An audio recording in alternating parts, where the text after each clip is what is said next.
तो आईसीएआई लाया है कुछ नए questions in your subject of CA final AFM. तो आज का ये सेशन उसी के ऊपर डिवोटेड है गाइस। सो पे अटेंशन। ये देखो इधर, आप लोग जब आईसीएआई पोर्टल पे जाओगे ना, बीओएस नॉलेज पोर्टल पे, तो वहां पे जब आप मई 25 का न्यू सिलेबस का एएफएम ओपन करोगे, you will get this page जहां पे इंस्टीट्यूट ने ये सिग्निफिकेंट चेंजेस के बारे में लिखा है। आज उसमें से फर्स्ट जो सिग्निफिकेंट चेंज है, content relating to external financial requirement, ये आज मैं पूरा का पूरा सम आप लोगों के साथ डिस्कस करने वाला हूं। चैप्टर 1 में उन्होंने ये ईएफआर, इसको अपन एक्सटर्नल फंडिंग रिक्वायरमेंट को प्यार से ईएफआर बोलेंगे, इसके ऊपर इंस्टीट्यूट ने एक क्वेश्चन इंट्रोड्यूस किया है। वेरी इंपॉर्टेंट, बिकॉज ऐसे क्वेश्चंस एग्जाम में आ सकते हैं। It's a very nice question and एकदम यूनिक क्वेश्चन है। करके जाओगे तो ही आएगा, और अगर करके नहीं गए देन इन दैट केस पूरा का पूरा मार्क्स जाएगा। Plus it is a new question, तो एग्जाम में आने का चांसेस बहुत ज्यादा है। तो बिकॉज वी नो कि जब भी इंस्टीट्यूट अमेंडमेंट या कोई नया चीज लाता है तो उसको वो पूछती है for sure in the upcoming examination. So making it very very important. बाकी सर, बाकी क्या जो चेंजेस हुए हैं वो भी आप करवाओगे? The answer is yes. Social security valuation में यील्ड कर्व है। पोर्टफोलियो मैनेजमेंट में थोड़ा प्रेजेंटेशन चेंज किया इंस्टीट्यूट ने, कुछ इंस्टीट्यूट की गलतियां थी, उन्होंने उसको यहाँ पे इंप्रूव किया है at all the places possible। जैसे यहाँ पे देखो, some corrections have been made, some corrections have been carried out, some shifting has been carried out, यहाँ पे भी some corrections have been carried out। तो ये एक एक इंडिविजुअली क्या क्या करेक्शन हुआ है, अपन लोग इसके ऊपर इंडिविजुअली एक वीडियो बना देंगे, so that you are clear. But for now आज का ये सेशन डिवोटेड है टूवर्ड्स एक्सटर्नल फंडिंग रिक्वायरमेंट वाला question, very important for the exam. तो चलो आओ स्टार्ट करते हैं। तो आपको उसके लिए ओपन करना पड़ेगा इंस्टीट्यूट के न्यू मॉड्यूल का चैप्टर 1। एंड चैप्टर 1 में जब आप लोग लास्ट में जाओगे ना, you will very clearly see the new thing. तो ये रहा एक्सटर्नल फंडिंग रिक्वायरमेंट। मैंने क्या किया है, मैंने अपने खुद के एक नोट्स बनाए हैं इसी एक्सटर्नल फंडिंग रिक्वायरमेंट से रिलेटेड, इंस्टीट्यूट के ही चीजें ली है। But what I have done extra here is कि ये तो खाली क्वेश्चन चैप्टर 1 का एक क्वेश्चन हुआ एक्सटर्नल फंडिंग रिक्वायरमेंट का, बट इसके अलावा भी जो चेंजेस इंस्टीट्यूट ने थोड़े बहुत किए हैं वो भी मैंने इसमें इनकॉर्पोरेट कर दिए हैं। जैसे सिक्योरिटाइजेशन चैप्टर में आरटीपी में एक नया क्वेश्चन आया था एमसीक्यू बेस्ड, या फिर से फॉर एग्जांपल एमटीपी में क्वेश्चन आया था एमसीक्यू बेस्ड। सो ये सारी चीजें मैंने इसमें इनकॉर्पोरेट कर दी है। तो सर आपको ये पीडीएफ कहां से मिलेगा? यू विल गेट दिस, ये देखो ईल्ड वाला क्वेश्चन आया था। सो ये आपको पीडीएफ मिल जाएगा फ्रॉम द टेलीग्राम चैनल। वहां पे मैं आप लोगों के साथ ये पीडीएफ शेयर कर दूंगा, ठीक है? सो मेरा टेलीग्राम चैनल का लिंक आपको नीचे डिस्क्रिप्शन बॉक्स पे या फिर नीचे कमेंट बॉक्स पे मिल जाएगा। So just download this notes from there. So ना कि खाली क्वेश्चन 1, उसके अलावा पोर्टफोलियो मैनेजमेंट में थोड़ा चेंज है, यील्ड कर्व से रिलेटेड एक एमसीक्यू क्वेश्चन डाल दिया था एमटीपी में, ये सारी चीजें आप लोगों के पास आ जाएगी। और ऑब्वियसली ये सारे क्वेश्चन एंड आंसर्स से कनेक्टेड आप लोगों को चीजें चाहिए तो please stay subscribe, bell icon भी क्लिक कर लेना, so that you get the timely notification of all the updates that I am going to give you related to this subject. Plus मेरे रिवीजन लेक्चर्स है, उसका playlist है, तो मेरे Telegram channel पे वो प्लेलिस्ट भी मैं शेयर करूंगा। That will also be very very useful to you. तो चलो अब शुभ काम में देरी किस बात की, फटाफट ऑन दैट नोट स्टार्ट करते हैं। ये कॉन्सेप्ट ऑफ ईएफआर, इससे रिलेटेड इकलौता क्वेश्चन है ये, एंड चलो उस क्वेश्चन को फटाफट सॉल्व कर लेते हैं।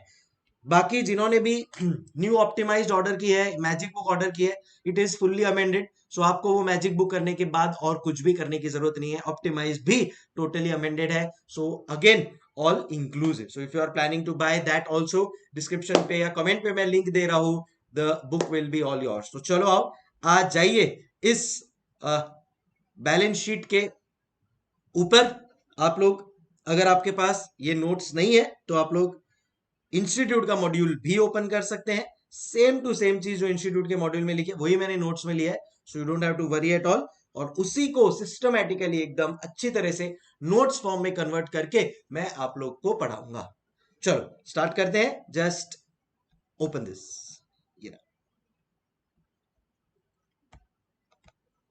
आओ इस कॉन्सेप्ट को समझते हैं, एक्सटर्नल फंडिंग रिक्वायरमेंट। अब मैं आपको एक बात बताता हूं, कोई भी आदमी बिजनेस क्यों करता है?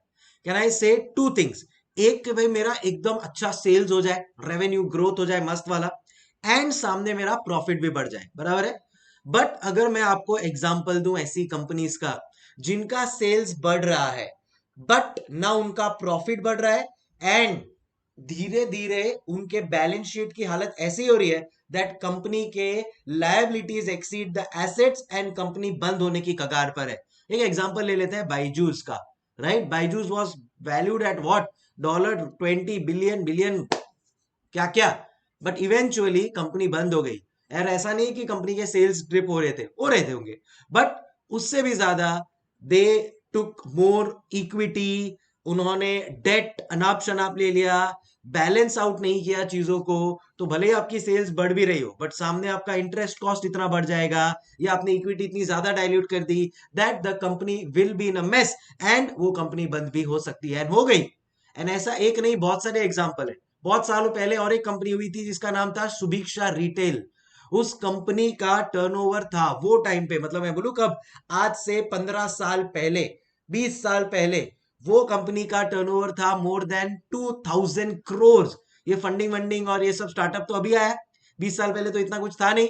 वो टाइम पे उस कंपनी का टर्नओवर था 2000 crore, but still the company got bankrupt. Why?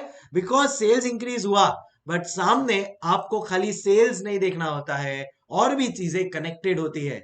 वैसा ही कुछ यहाँ पे है एक्सटर्नल फंडिंग रिक्वायरमेंट में, जो बोल रहे हैं कि यार अपना सेल्स अपने को बढ़ाना है। जब अगर अपने को अपना सेल्स बढ़ाना है ना, तो सीधी सी बात है कंपनी को कई बार फंडिंग की रिक्वायरमेंट भी पड़ती है। क्योंकि अगर आपको सेल्स बढ़ाना है तो आपको आपका प्रोडक्शन बढ़ाना पड़ेगा। प्रोडक्शन अगर आपको बढ़ाना है तो आपके एसेट्स बढ़ेंगे, बराबर है। से फॉर एग्जाम्पल मेरा एक मशीन है, मेरे एक मशीन से 10,000 यूनिट्स का प्रोडक्शन होता है। अब मेरे को सेल्स बढ़ाना है, मेरे को मेरा सेल्स करना है 20,000 यूनिट्स। अब मेरा एक मशीन तो 10,000 यूनिट्स ही सेल्स कर प्रोडक्शन कर सकता है। तो कहना है मेरे को और एक मशीन खरीदना पड़ेगा, मेरे को और अपना एसेट्स में इन्वेस्टमेंट करने के लिए पैसा चाहिए, तो मेरे को फंडिंग का जरूरत पड़ेगा। बट वो फंडिंग में ऐसा ना करूं जिसकी वजह से मेरा डेट बहुत बढ़ जाए, या मेरा इक्विटी के ऊपर कोई लोड आ जाए, या मेरी कंपनी उस चीज को मैनेज ना कर पाए, प्रॉफिटेबिलिटी ना रहे। तो ये सब चीजों को ध्यान में रख के I should opt for a external funding. तो यहां पे ये लोग यही बोल रहे हैं कि भाई देखो, अगर आपको अपने सेल्स को इंक्रीज करना है, यहां पे देखो इधर लिखा है sales are expected to grow by 20% during the year, अच्छी बात है। बट उसके लिए क्या आपको फंडिंग की रिक्वायरमेंट है? द आंसर इज यस, क्योंकि मेरे को मेरे एसेट्स बढ़ाने पड़ेंगे, बराबर है, क्योंकि मेरे को मेरा इन्वेंट्री बढ़ाना पड़ेगा। अब अगर मेरे को वो एसेट्स इन्वेंट्री सब बढ़ाना है तो उसके लिए चाहिए फंडिंग, तो मेरे को एक्सटर्नल फंडिंग चाहिए। बट मैं फंडिंग ऐसे लू के सामने मेरा शेयर कैपिटल, मेरा लॉन्ग टर्म लोन, मेरा शॉर्ट टर्म लोन किसी भी तरह से हर्ट ना हो। That in a crux is called as the concept of external funding requirement, जहां पे मैं बैलेंस करके चलता हूं अपने बाकी सब कनेक्टेड चीजों को भी। बस मैं एक बोलते ना, आंख बंद करके सेल्स की दौड़ में नहीं भागूंगा। इसकी वजह से बहुत सारे स्टार्टअप्स है जो चल नहीं पा रहे, उनका एक ही एकमात्र फोकस है and that is increase the sales. अरे सेल्स इंक्रीज करना है ठीक है, बट प्रॉफिटेबिलिटी कोई उनको लेना देना नहीं। कितने सारे स्टार्टअप्स है मैं आपको बता सकता हूं जिनका सेल्स बिलियंस ऑफ डॉलर्स है, but they are not making profits for year on year. बहुत ज्यादा आप उस चीज के ऊपर सरवाइव नहीं कर सकते ना। अगर आप अपना end of the day business needs profit, business demands profit, तो प्रॉफिट के साथ साथ आपका भाई लोन का स्ट्रक्चर, कैपिटल का स्ट्रक्चर भी मेंटेन रहना चाहिए। बस यही पूरा का पूरा गेम है एक्सटर्नल फंडिंग रिक्वायरमेंट का। तो वो लोग बोलते हैं कि भाई देखो, टेक्निकल टर्म्स में वो लोग बोल रहे हैं कि भाई it is essential to increase both current and non current assets, ठीक है, माना, हम ना नहीं बोल रहे, but at the same time we may also take care of the debt to equity ratio, current ratio को हम लोग को मैनेज करना है। And to maintain a certain level of growth it becomes necessary to determine the extent of external funding requirement. तो ये सब चीजों को ध्यान में रख के हमारे को हमारा एक्सटर्नल फंडिंग करना चाहिए। बस एग्जैक्टली उसी कॉन्सेप्ट के ऊपर बेस्ड है ये क्वेश्चन। चलो आओ सॉल्व करते हैं। तो अभी लॉजिक्स आप लोगों को क्लियर हो गया है कि क्या इस क्वेश्चन का कॉन्सेप्ट क्या डिमांड कर रहा है, वो आप लोगों को अच्छी तरह से समझ में आ गया है? Yes sir. अब इसको सॉल्व कैसे करना है वो मैं आपको बताऊंगा। Let's read the question. अब इसको सॉल्व करने के दो तरीके हैं, एक है लॉजिक, दूसरा है फॉर्मूला। लॉजिक से आंसर यू आ जाएगा, और इंस्टीट्यूट ने दोनों तरीके से सॉल्व किया है। आप किससे सॉल्व करना चाहोगे? मैं आपको दोनों मेथड बताऊंगा, लॉजिक भी और फॉर्मूला भी। Formula is a big know from my side. अगर इंस्टीट्यूट ने लॉजिक से नहीं किया होता तो ऑप्शन नहीं था, मैं भी बोलता कि भाई चलो फॉर्मूला को यूज करो, इंस्टीट्यूट है उसको फॉलो करना पड़ेगा। बट इंस्टीट्यूट ने बोला ऑल्टरनेटिव अप्रोच, मतलब इंस्टीट्यूट ने बोला ये भी यूज कर सकते हो, ये भी यूज कर सकते हो, तो सीधी सी बात है, we will focus on the logic. तो मैं लॉजिक से पहले ये पूरा सम सॉल्व करवा दूंगा, फिर फॉर्मूला भी आप लोगों को बता दूंगा और उससे भी कनेक्ट करवा दूंगा। बट एग्जाम में सर क्या कर कर आना है, इंस्टीट्यूट ने दोनों एक्सेप्ट किया है ना, we will use the logic. And आप लोग देखोगे भी लॉजिकली चीजें बहुत ईजी हो लगती है एंड फटाफट आप लोगों को क्लियर भी हो जाएगी। आओ, so the balance sheet of messrs सनरी limited as on 31st March 2023 is as follows। Share capital दिया है, रिजर्व्स दिया है, लॉन्ग टर्म लोन दिया है, शॉर्ट टर्म लोन दिया है, पेबल्स एंड प्रोविजंस दिया है, एंड एसेट साइड पे fix asset, inventory, receivables and cash दिया है। Sales for the year was rupees 6,000 lakhs and it is expected to grow by 20% during the year. The profit margin and dividend payout ratio expected to be 4% and 50% respectively। फिर देखो company ने क्या बोला है कि भाई देखो, हमको पता है कि हमारा सेल्स बढ़ रहा है, ठीक है, बट सामने हम इतना प्रॉफिट मार्जिन रख रहे हैं, उसमें से कुछ हम लोग डिविडेंड पे भी कर रहे हैं। Good. Now the company further desires that during the current year sales to short term loan and payables ratio should be 4:3। तो ये सब चीजों को मैनेज करके चल रहे हैं, ऐसे नहीं कि भाई चलो सेल्स बढ़ गया अभी बाकी सब रेशियो गया तेल लेने, नहीं, we are focusing on each and every ratio. फिर वो लोग बोल रहे हैं कि ratio of fixed assets to long term loans should be 1.5। फिर वो लोग बोल रहे हैं debt to equity ratio should not exceed 1.5। तो ये तीन रेशियोज अगर मैं ध्यान में रख रहा हूं तो मैं क्या करूंगा, एक्सटर्नल फंडिंग लूंगा, बट एंश्योर करूंगा कि ये तीन रेशियोज मेरे सेटिस्फाइड रहे, so that my financial health of the company is not hurt. Byju ने अगर अपने को ये चीज बुला के करवाई होती तो आज उस कंपनी को अपन डूबने नहीं देते। खैर, आगे ध्यान रखना, आप कोई फंडिंग उठा रहे हो या आप कुछ ये सब चीजें कर रहे हो तो मुझे ना भूलना, ये चीजों को अपने को फोकस करना है, ठीक है। अब वो लोग बोल रहे हैं कि सबसे पहले आप देखो तो सही आपको कितनी फंडिंग की जरूरत है। भाई सेल्स बढ़ रहा है, आपका प्रॉफिट इतना है, तो आपको कितने फंडिंग की जरूरत है। और दूसरा, ये फंडिंग आप ले लो, बट किस फॉर्म में लोगे, इक्विटी शेयर कैपिटल में, लॉन्ग टर्म लोन में, शॉर्ट टर्म लोन में, जो तरीके से लेना है लो, but ensure that this ratios are taken care of. ये रेशियो को अध्ययर करके मेरे को मेरा पूरा का पूरा फंडिंग लेना है। क्या आप लोगों को चीजें समझ में आ गई? क्वेश्चन तो एकदम अपने को लॉजिकली समझ में आ गया है, बस अब इसको सॉल्व करने की देरी है। फटाफट सर इसको सॉल्व भी करवा दो सो दैट हम लोग कॉन्फिडेंट हो जाए और एग्जाम में 8 मार्क अपने जेब में। तो चलो लेट्स स्टार्ट। एक बार आप लोग अगर क्वेश्चन रीड कर लो then it will be very much better, so that एक स्मूथ फ्लो में सॉल्व हो जाएगा। पहले मैं इसको पूरा लॉजिकली सॉल्व कराऊंगा, फिर फॉर्मूला के थ्रू भी आप लोगों को इसको कनेक्ट करवा दूंगा, ठीक है। चलो start, please start reading the question guys.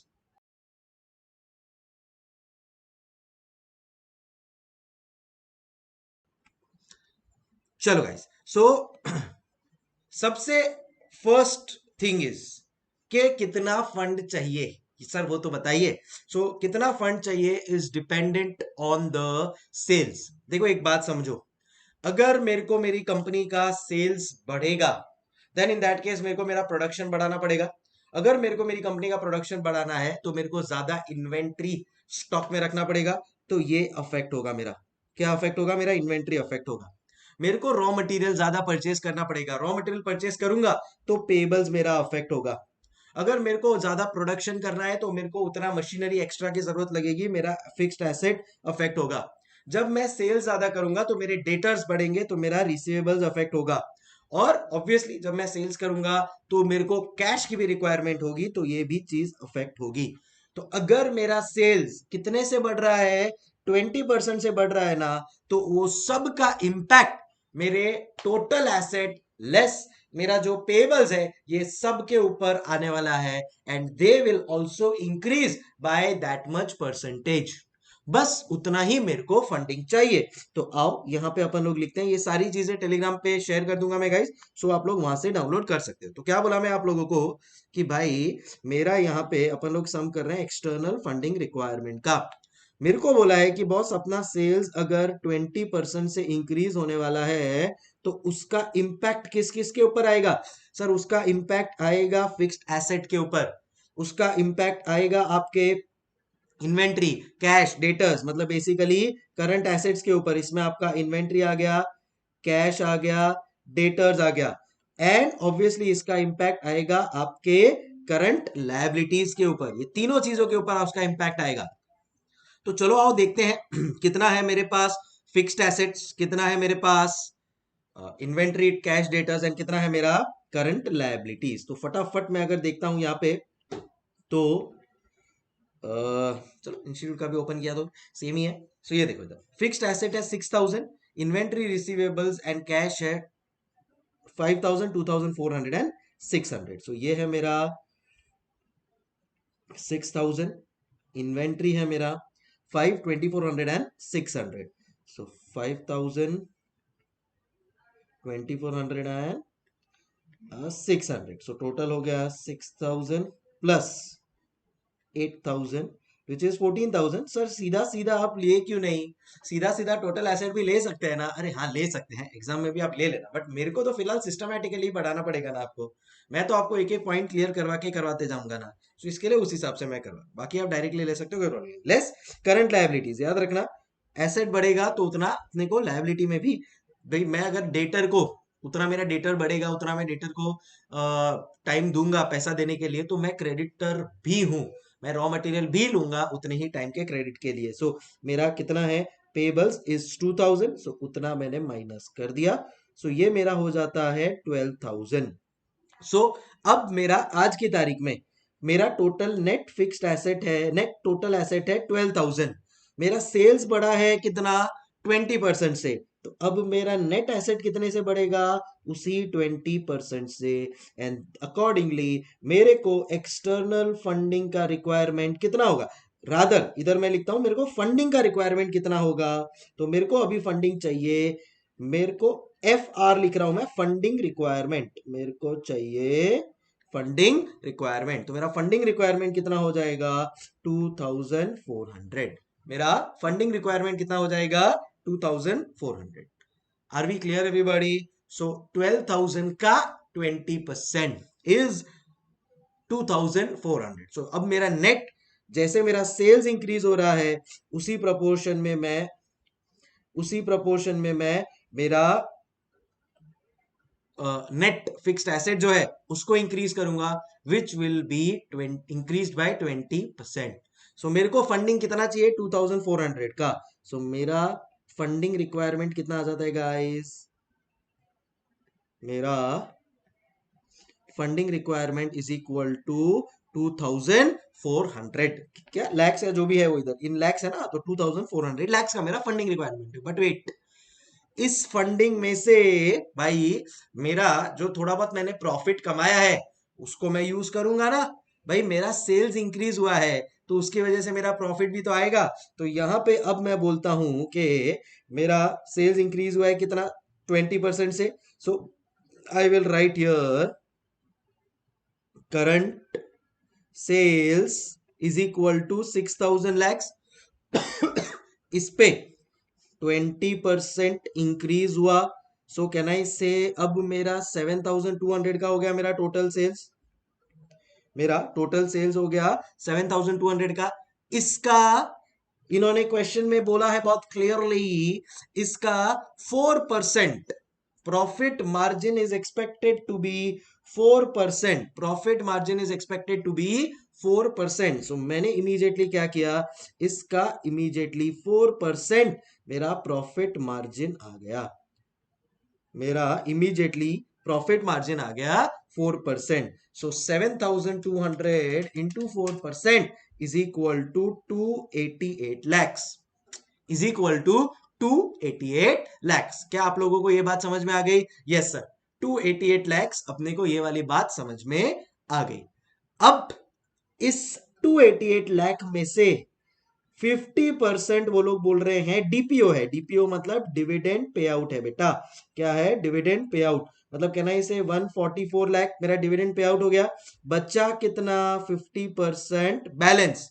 ये जो 50% बैलेंस है ये हो जाएगा part of my reserves and surplus, ये हो जाएगा पार्ट ऑफ माय प्रॉफिट जिसको मैं रिटेन कर रहा हूं, and that is going to be 144 lakh. बराबर है। अब मैं बोलता हूं कि भाई मेरे को जो एक्सटर्न जो फंडिंग का रिक्वायरमेंट है उसमें से 144 लाख तो मैं ये वाला यूज कर सकता हूं ना।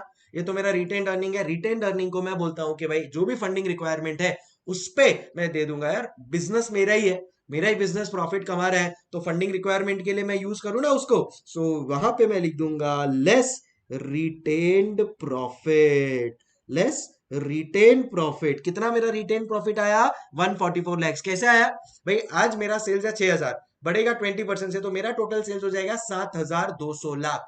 7200 lakh is my sales, on which the profit margin is, guys, on which the profit margin is 4%. So 288 lakh is the profit that I will earn, of which 50% I will give it to the equity shareholders as dividend. I am left with, बोलो बोलो, tell 144 lakh, which will be used in, कहां पे use होगा ये बेटा?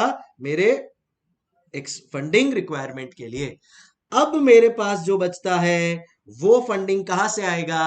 वो funding आएगा externally. Therefore funding requirement to be met externally, funding requirement to be met externally is equal to 2400 is equal to 2400 minus 144, 2400 minus 144, and that is going to be 2256 lakh। ये रहा first question का answer. First question क्या था बेटा? First question था amount of external fund requirement. Fund requirement तो है 2400 lakh, but उसमें से एक्सटर्नली मैं कितना मीट करूंगा?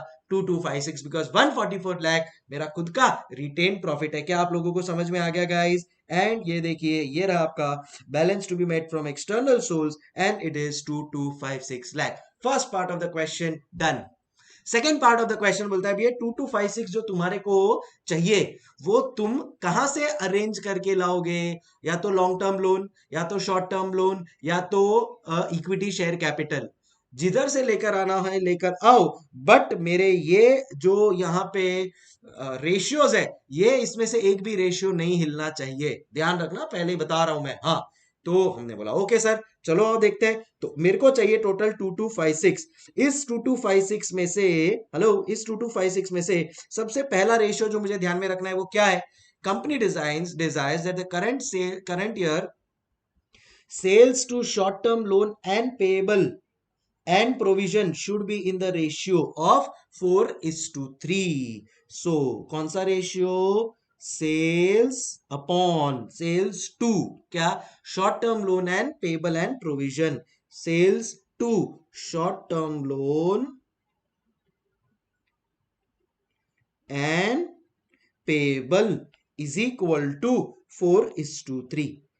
ये रेशियो में होना चाहिए। अब इससे क्या पता चलता है? देखो इधर सुनो, ध्यान से सुनो। अभी इधर मेरा आंसर आने में ही है, और ये एक समझ गया तो आपको बाकी दोनों भी समझ जाएंगे इजीली। अब मेरा सेल्स तो मुझे पता है 7200 है, मेरा सेल्स तो 7200 है। शॉर्ट टर्म लोन एंड पे मैं मैक्सिमम कितना ले सकता हूं कि मेरा ये रेशियो 4:3 मेंटेन रहे? तो उसको मैंने ले लिया x। Let short term loan and payable be x। Maximum मैं इतना ले सकता हूं, so let short term loan and payable be x, that maximum I can take, that max I can take। बराबर सर? एकदम बराबर। so therefore x is equal to, अब x मेरा क्या आ जाएगा? x will become 7200। बराबर, ये x को इधर डाल दो तो मेरा बाकी दोनों इधर आ जाएगा, मल्टीप्लाई बाय 3/4। तो x आ जाता है 7200 multiply by 3 divide by 4, and this is equal to 5400। किसी भी हाल में x should not exceed 5400। तो इधर अपन लोग लिख लेते हैं नेक्स्ट पेज पे कि भाई, सुनिए, हाँ, तो अपन लोग यहां पे लिख सकते हैं भाई therefore maximum x which is short term loan and provision can be how much? Correct। so therefore max short term loan and payable max short term and loan and payable should be 5,400 lakhs. अब देखो इनका current situation. Current short term loan and payable is equal to, देखते हैं कितना है. So it is दिल थाम के बैठिए भाई और बहनों. 3,000 plus 2,000. Can I say 5,000? But wait, can I say payables and provisions 20% से बढ़ गया है. So मैं लिखूंगा इधर शॉर्ट टर्म लोन तो है मेरे पास 3,000. लोन्स एंड पेबल्स है मेरे पास 2,000. बट अब 20% से बढ़ जाएगा. So this will become 400, 2,400. सो अभी मेरे पास करंटली 5,400 है और इसने बोल दिया है भाई max should be 5,400. Therefore short term loan and payable से आप एक्सटर्नली जीरो ले सकते हो. 5,400 minus 5,400. Current minus allowed. Current minus allowed. ए समझ गुड एवरीबॉडी. भाई मैक्स 5,400 आप ले सकते हो. करंट है 5,400. तो आपके पास जो अलाउड है वो ऑलरेडी करंट की लिमिट का है. तो भाई आप बोल दो मैं भाई short term loan and payable sorry boss I can not take anything from you. Are we clear? Done. चलते हैं सेकंड पार्ट के ऊपर. चलो भाई अभी इन शॉर्ट अभी मेरे को जो 2,256 लैक्स है वो साला रिकवर कहां से करूं. इसने तो हाथ खड़ा कर दिया. Short term loan and payable ने तो हाथ खड़ा कर दिया. अब मेरे को चलना पड़ेगा मेरे दूसरे एस्पेक्ट के ऊपर. चलो और दूसरा एस्पेक्ट क्या है देखते हैं. And that is ratio of fixed asset to long term loans should be 1.5.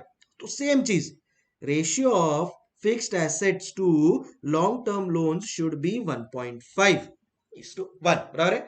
अब इसमें मेरे को पता है मेरा फिक्स्ड एसेट कितना है. कितना है मेरा fixed asset sir 6,000.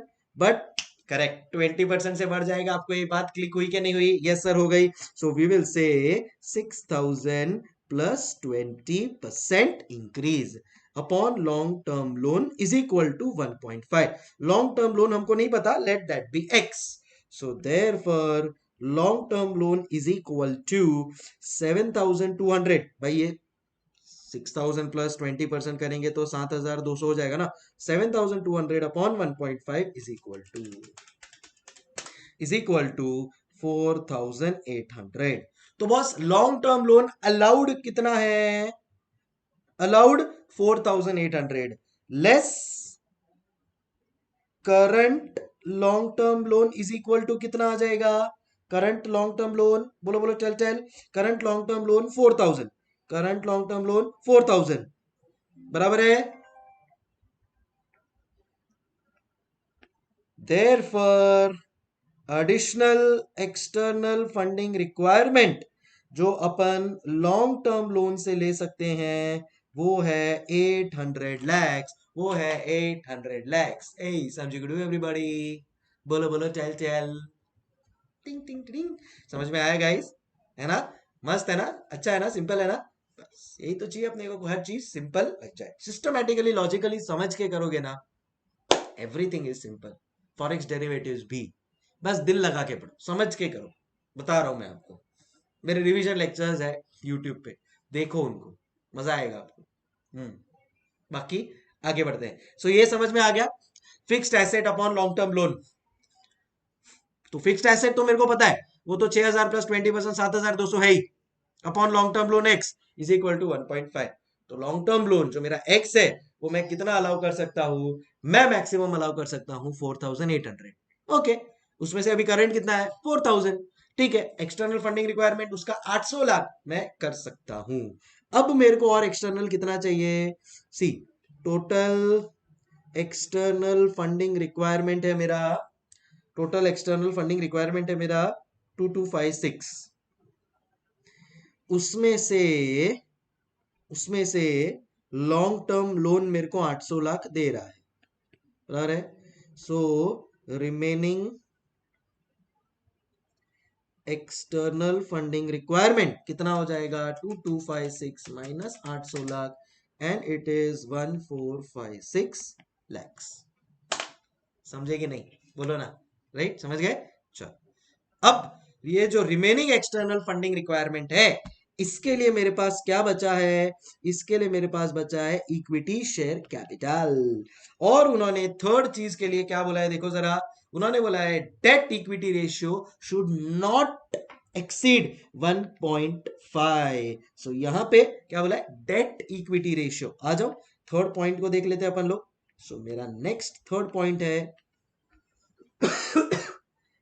Date upon equity should not exceed, कितना ने बोला? 1.5। So this should be less than 1.5। ठीक है, तो चलो आओ इसको समझने की कोशिश करते हैं। So next is debt equity less than 1.5। सो अब इस सिचुएशन में अपन क्या करेंगे पता है क्या गाइस? थोड़ा सा इधर ध्यान देना, ठीक है? Debt equity should be less than 1.5। अब अगर ऐसा सिनारियो है मेरा, तो मैं पहले देखता हूं मेरा डेट कितना है। तो चलो आओ देखते हैं मेरा डेट कितना है। डेट मतलब मेरा लोन, बेसिकली डेट मतलब मेरा लॉन्ग टर्म लोन, बराबर है? तो वो है मेरा 4000। सो वो है 4000। करंटली मेरा इक्विटी कितना है? अब आप बोलोगे सर 4000 कैसे, अब तो आपका डेट 4800 हो गया है। वेरी गुड, जिसको भी ये चीज क्लिक हुई ना, सल्यूट है आपको, क्योंकि आपने बहुत अच्छा पॉइंट यहाँ पे कैच कर लिया है।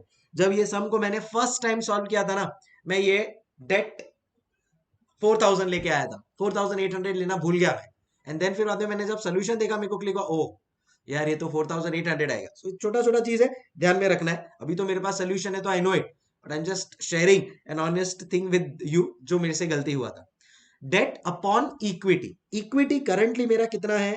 तो 3000 है मेरा इक्विटी में करंटली। देखो याद रखना इक्विटी में क्या क्या आता है, तुम लोग है ना भूल गए हो के शायद, बट याद दिला दूं। इंटर में एफएम में एक चैप्टर किया था तुम लोग ने, अकाउंटिंग रेशियोज, बस उसमें ना पढ़ा होगा तुम लोग ने। इक्विटी में आता है इक्विटी शेयर कैपिटल, इक्विटी में आता है रिजर्व्स एंड सरप्लस, बराबर है? तो जो भी equity share capital and reserves and surplus है वो ऐड हो जाएगा। सो 3000 आ गया। फिर और क्या है भाई मेरा? रिजर्व्स एंड सरप्लस है 2000। सो इधर मैं 2000 को भी ऐड कर दूंगा। बोलो और क्या आएगा, सोचो जरा। एक सबसे इंपॉर्टेंट रेशियो में जो ऐड होने वाला है वो है, अरे भाई अभी का जो रिटेन्ड अर्निंग है वो भी तो रिजर्व्स एंड सरप्लस बनेगा। 144 लाख, वो भी तो मेरा रिटेन्ड अर्निंग का पार्ट है। सो यहाँ पे आ जाएगा 144। तो सुनो सुनो सुनो, करंट सिचुएशन में मेरा रेशियो क्या बैठ रहा है? तो 4800 डिवाइड बाय 4800 डिवाइड बाय 5144। तो अभी मेरा रेशियो क्या बैठ रहा है? 4800 डिवाइड बाय 5144। सो अभी मेरा रेशियो बैठ रहा है 0.933। अब सुनो, मेरे को क्या बोला है? Debt equity should be less than 1.5। मतलब समझते हो आप इसका? नहीं समझते? मैं बताता हूँ। इसका मतलब यह है कि अगर मेरा डेट है 150 और मेरा इक्विटी है 100, तो चलेगा। Debt equity should be less then 150, इससे कम होगा तो चलेगा। अब अगर मैं इक्विटी बढ़ाता हूं, अब अगर मैं इक्विटी इंक्रीज करता हूं, तो मेरा डेट इक्विटी 0.933 से लेस हो जाएगा। तो ये तो ऑलरेडी मेरा इधर 1.5 से लेस ही है। अब अगर मैं इक्विटी बढ़ाता हूं, क्योंकि इक्विटी है ना मेरा डिनोमिनेटर में है, मैथमेटिक्स हो गया थोड़ा ये, इक्विटी मेरा डिनोमिनेटर में, अभी अगर डिनोमिनेटर को और बढ़ाऊंगा तो मेरा रेशियो और कम हो जाएगा। देखना है आपको, ये देखो 4800 divide bye 3000 plus 2000 plus 144 plus 1456 आपको चाहिए, लिख लो इधर 1456। तो देखो कितना हो जाता है? तो ये हो जाता है 3000 प्लस 2000 प्लस 144 प्लस 1456, एन होता है 6600। So 4800 divide by 6600 is equal to this, is equal to 0.73। अरे भाई अपने को तो 1.5 से कम रखना है, ये तो 1.5 से बहुत कम है, बहुत कम है। So 1456 is acceptable to be taken in equity share capital. So in short, external funding requirement short term loan से कितना लोगे? 0। लॉन्ग टर्म लोन से कितना लोगे? 800। और इक्विटी शेयर कैपिटल से कितना लोगे? 1456। With this we complete with this we complete this question. कैसा लगा जरूर कमेंट बॉक्स में बताना. और भी ऐसे कुछ वीडियोस चाहिए तो do stay subscribe, like the video. And मैं एएफएम में 10 मार्क श्योर शॉर्ट सीरीज लेकर आ रहा हूं which is going to be a classic series for you. Because उस सीरीज के थ्रू आप समझ लो दैट आपके जो भी छोटे छोटे कॉन्सेप्ट्स है ना, जैसे कि ये, वो सारे के सारे यूं क्लियर हो जाएंगे and it will be a very very smoothing for you. काफी सारे स्टूडेंट्स ने एससीपीएम में मेरे वो वीडियोस देखे हुए and you know how useful it is. Telegram channel पे मैं शेयर कर रहा हूं मेरे सारे लिंक्स. प्रैक्टिकल वाले जो प्रैक्टिकल क्वेश्चन एंड आंसर्स करवाए मैंने रिवीजन में, या वो सब चीज आप लोग देखिए, मजा आएगा. चलो, टाइम फॉर मी टू से hasta la vista. Keep smiling, keep working very very hard guys. There is never going to be a shortcut to success. Specially CA का डिग्री चाहिए ना, तो अपने आप का जो जो एक बैरियर है ना, उसको चीर फाड़ कर दो. मतलब आपका खुद का दिल और दिमाग बोलना चाहिए बस कर भाई, बहुत मेहनत कर लिया. जिस दिन अंदर से ये आवाज है ना, उस दिन समझ लेना कि हाँ यार अच्छी मेहनत कर रहे हो. और उसको consistently day on day, week on week, month on month करते जाओ. You will definitely get the results that you and your parents are looking for. Chartered accountant. Thank you so much. Hasta la vista. Keep smiling. Thank you so much.